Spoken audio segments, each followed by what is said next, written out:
Welcome to YouTube channel just collection. ਅੱਜ ਤੁਹਾਨੂੰ ਦੱਸਾਂ ਕਿ ਰਾਖੀ ਸਪੈਸ਼ਲ ਬਰਫੀ ਕਿੱਦਾਂ ਤਿਆਰ ਕਰੀ ਜਾਂਦੀ ਆ। ਅੱਜ ਆਪਾਂ ਬਣਾਵਾਂਗੇ ਬੇਸਨ ਦੀ ਬਰਫੀ। ਹੁਣ ਤੱਕ ਜੇ ਤੁਸੀਂ ਸਾਡਾ ਚੈਨਲ ਲਾਈਕ ਤੇ ਸਬਸਕ੍ਰਾਈਬ ਨਹੀਂ ਕੀਤਾ ਤਾਂ ਪਲੀਜ਼ ਲਾਈਕ ਤੇ ਸਬਸਕ੍ਰਾਈਬ ਜ਼ਰੂਰ ਕਰੋ।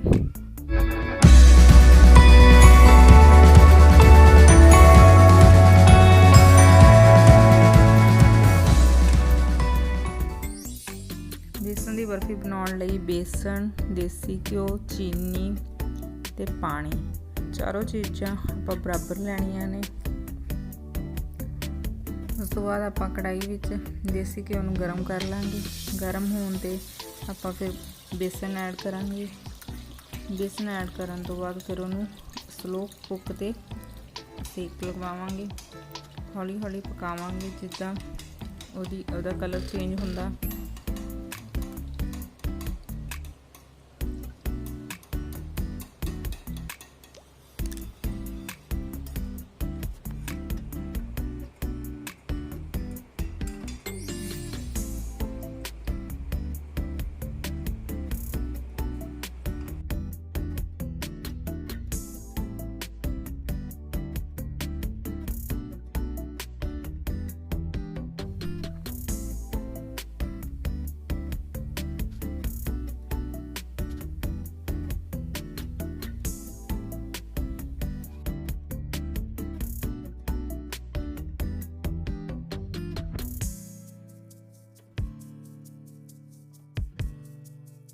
हौली हौली पकाते रहना ਜਦੋਂ तक अपना बेसन थोड़ा जिहा कलर नहीं चेंज करता।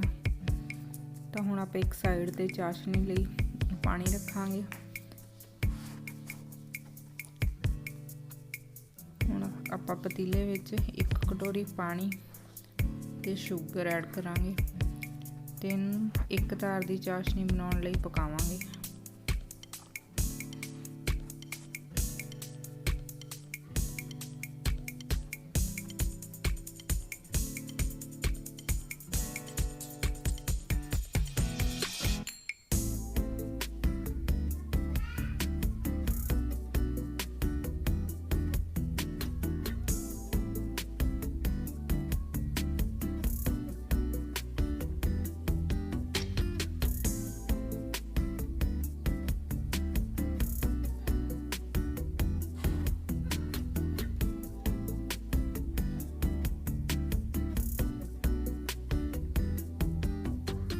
ਹੁਣ ਆਪਣੇ बेसन का कलर हौली हौली चेंज हो रहा।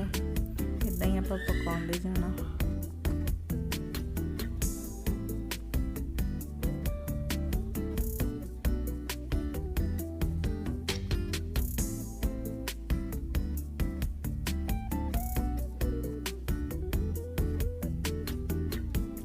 इधर अपनी चाशनी तैयार हो रही है।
ਹੁਣ ਆਪਾਂ ਦੇਖਣਾ ਵੀ ਆਪਣਾ बेसन ਪੱਕ ਗਿਆ ਤਾਂ ਆਪਾਂ ਪਾਣੀ ਦੇ ਛਿੱਟੇ ਪਾਵਾਂਗੇ।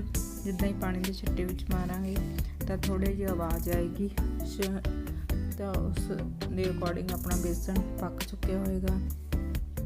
ਇਸ ਤਰ੍ਹਾਂ ਥੋੜਾ ਹੀ ਸੇਕ ਲਵਾਉਣ ਤੋਂ ਬਾਅਦ ਆਪਾਂ बेसन ਵਾਲਾ ਗੈਸ ਆਪਾਂ ਬੰਦ ਕਰ ਦਾਂਗੇ।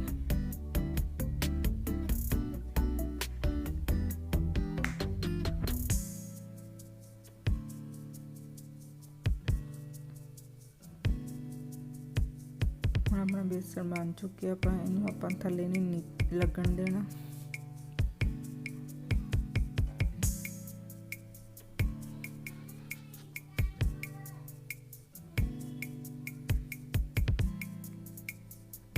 अपनी चाशनी भी बन के तैयार है।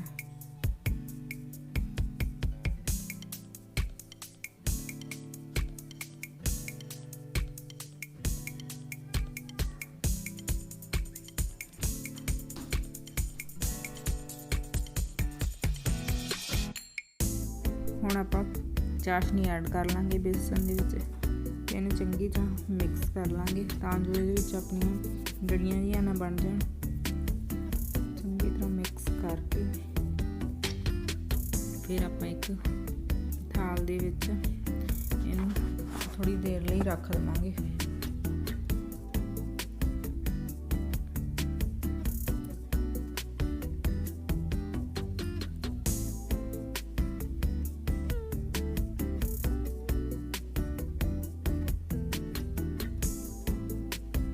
ਹੁਣ ਆਪਾਂ ਇੱਕ ਥਾਲ ਦੇ ਉੱਤੇ ਦੇਸੀ ਘਿਓ ਲਗਾਵਾਂਗੇ ਹਲਕਾ ਹਲਕਾ, ਤਾਂ ਜੋ ਆਪਣੀ ਬਰਫੀ ਹੈ ਨੀਚੇ ਨਾ ਚਿਪਕੇ, ਆਪਾਂ ਨੂੰ ਚੱਕਣ ਵਿੱਚ ਆਸਾਨੀ ਹੋਵੇ।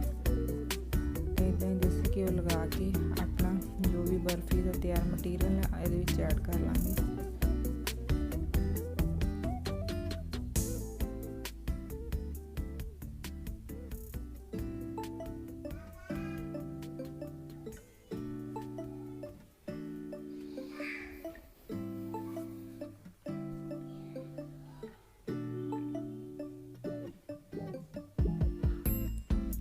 ਹੁਣ ਆਪਾਂ ਇਹਨੂੰ ਤਿਆਰ ਹੋਣ ਲਈ, ਸੈੱਟ ਹੋਣ ਲਈ ਥੋੜੀ ਦੇਰ ਫ੍ਰਿਜ ਦੇ ਵਿੱਚ ਰੱਖ ਦਾਂਗੇ 2 ਘੰਟੇ ਲਈ। 2 ਘੰਟੇ ਬਾਅਦ ਆਪਾਂ ਇਹਨੂੰ ਆਸਾਨੀ ਨਾਲ ਕੱਟ ਸਕਦੇ ਹਾਂ।